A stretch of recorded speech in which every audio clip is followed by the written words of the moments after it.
داخل غرفة الدفن العلماء لقوا 3 توابيت متداخلة، كلها كانت مغلفة بالذهب. آخر تابوت كان من الذهب الخالص، وزنه حوالي 110 كيلو جرام. داخل التابوت وجدت مومياء الملك الشاب، ملفوفة في 17 طبقة من الكتان، وعليها قناع ذهبي من أجمل القطع الأثرية في العالم. المومياء كانت في حالة سيئة جدا بسبب الطريقة اللي تم فيها تحنيطه.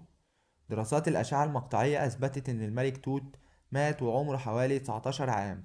لكن إزاي مات؟ في نظريات كتير عن موته.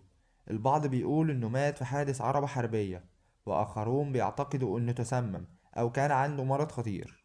في عام 2010 التحاليل الجينية أكدت إن الملك الشاب توت عنخ آمون كان عنده أمراض خطيرة، منها الملاريا وتشوهات في القدم. بعد فتح المقبرة بدأت سلسلة وفيات غريبة لأشخاص كانوا موجودين وقت الاكتشاف.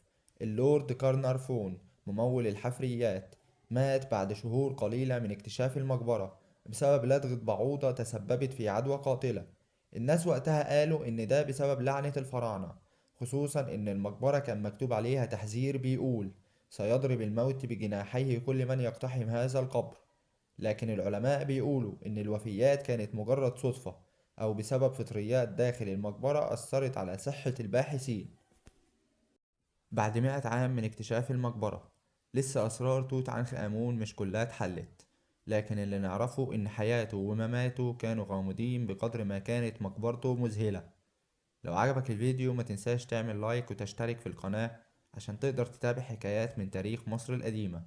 كمان تقدر تشوف الفيديو الأول من المقبرة في الوصف. شكرا جدا لو لسه بتتفرج لحد هنا.